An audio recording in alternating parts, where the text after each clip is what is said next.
Book of طہارت chapter 12 تیمم۔ اعوذ باللہ من الشیطان الرجیم، بسم اللہ الرحمن الرحیم۔ اگر پانی نہ ہو تو تیمم کیا جا سکتا ہے۔ اپنے دونوں ہاتھوں کو زمین یعنی پاک مٹی پر ایک بار ماریں، پھونک مار کر گرد و غبار اڑا دیں، پھر ان کو اپنے چہرے اور ہاتھوں پر مل لیں، آگے اور پیچھے۔ بس اتنا کرنے سے تیمم ہو جاتا ہے۔ پہلے چہرہ پھر ہاتھ، یہ بخاری کی روایت ہے۔ پاؤڈر یا سیمنٹڈ دیوار پر تیمم نہیں ہوتا کیونکہ مٹی ہاتھ پر نہیں لگتی۔ کیا سٹیپس ہے تیمم کرنے کے؟ دونوں ہاتھ ایک بار پاک مٹی پر مار کر ان کو پھونکنا، پھر دونوں ہاتھ چہرے پر پھیرنا، پھر دونوں ہاتھ ایک دوسرے پر پھیرنا، یعنی صرف کلائی تک، کوہنی تک ضرورت نہیں ہے، صرف کلائی تک۔ ہر اس چیز سے تیمم کیا جا سکتا ہے جو زمین کی سطح ہے، مثلا ریت، مٹی وغیرہ۔ تیمم پانی نہ ہونے کی صورت میں غسل کے لیے کافی ہو جاتا ہے، یعنی پانی نہیں ہے آپ پر، غسل واجب ہے، لیکن اب پانی ہی نہیں ہے تو آپ تیمم کر لیں تو پھر غسل کی ضرورت نہیں ہے۔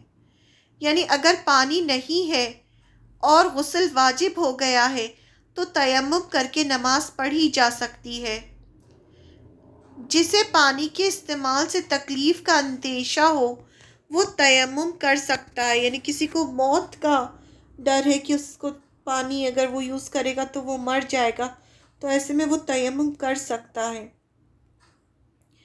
بیماری اور سخت سردی میں تیمم صرف اس صورت میں جائز ہے جب پانی گرم کرنے کی سہولت نہ ہو۔ اگر پانی نہ کافی ہو تو جتنے اعضاء کا ہو سکے وضو کر لیں اور باقی کا تیمم۔ وضو ٹوٹنے والی شرائط سے تیمم بھی ٹوٹ جاتا ہے۔ پانی مل جانے سے تیمم ختم ہو جاتا ہے، یعنی پھر وضو کرنا ہوتا ہے۔ یعنی آپ نے تیمم کیا ہوا ہے لیکن اب پانی مل گیا تو پھر آپ پانی سے وضو کریں۔ پانی نہ ملنے کی صورت میں وضو کی بجائے پاک مٹی سے تیمم کرنا چاہیے۔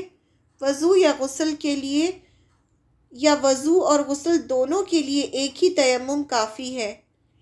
دونوں ہاتھ 2 مرتبہ مٹی والی جگہ پر مار کر پہلے منہ اور پھر دونوں ہاتھوں پر پھیر لینے سے تیمم مکمل ہو جاتا ہے۔ حضرت عمر بن یاسر رضی اللہ عنہ سے روایت ہے کہ مجھے آپ صلی اللہ علیہ وسلم نے ایک کام سے بھیجا۔ مجھے رات کو احتلام ہو گیا اور پانی نہ ملا۔ میں تیمم کرنے کے لیے زمین پر جانوروں کی طرح لیٹا، کیونکہ اس وقت انہیں تیمم کا طریقہ نہیں پتہ تھا۔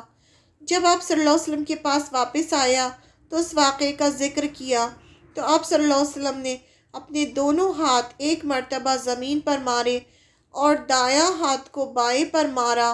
اس کے بعد آپ صلی اللہ علیہ وسلم نے ہتھیلیوں کی پشت اور منہ پر مسح کیا اور بتایا تیمم اسے کہتے ہیں، تیمم ایسے کرتے ہیں۔ بیماری کی وجہ سے تیمم کیا جا سکتا ہے۔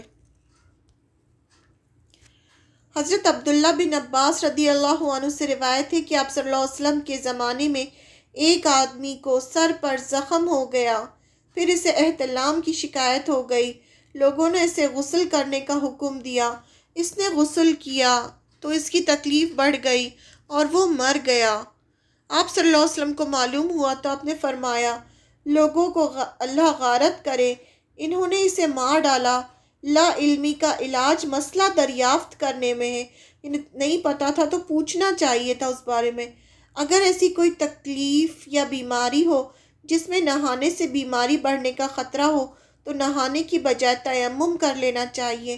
کوئی بینڈیج بندھی ہو تو اس کے اوپر سے مسح کیا جا سکتا ہے تاکہ پانی اندر نہ جائے۔ سردی کی وجہ سے بھی تیمم کیا جا سکتا ہے۔ حضرت عمار بن عاص رضی اللہ عنہ سے روایت ہے کہ مجھے جنگ پر بھیجا گیا تو راستے میں احتلام ہو گیا۔ رات شدید سردی تھی غسل کرنے سے ہلاکت کا خوف تھا، اس لیے میں نے تیمم کر کے صبح کی نماز پڑھا دی۔ جب ہم آپ صلی اللہ علیہ وسلم کی خدمت میں حاضر ہوئے تو آپ کو بتایا گیا۔ آپ صلی اللہ علیہ وسلم نے فرمایا، اے عمرہ، تم نے حالت جنابت میں لوگوں کو نماز پڑھا دی؟ میں نے عرض کیا، مجھے قرآن کی یہ آیت یاد آ گئی، لوگوں اپنے آپ کو ہلاکت میں نہ ڈالو، اللہ تم پر بڑا ہی مہربان ہے، اور میں نے تیمم کر کے نماز پڑھا دی۔ یہ سن کر آپ صلی اللہ علیہ وسلم مسکرا دیے اور کچھ بھی نہیں فرمایا۔ پانی ملنے کے بعد تیمم ختم ہو جاتا ہے، یعنی پھر نہانا ہوتا ہے اگر نہانا فرض ہو یا پانی سے وضو کرنا ہوتا ہے۔ حضرت ابو ذر رضی اللہ عنہ سے روایت ہے کہ آپ صلی اللہ علیہ وسلم نے فرمایا کہ پاک مٹی مسلمان کو پاک کر دیتی ہے، خواہ 10 سال تک پانی نہ ملے، لیکن جب مل جائے تو پانی سے جسم دھونا چاہیے، پانی کا استعمال بہتر ہے۔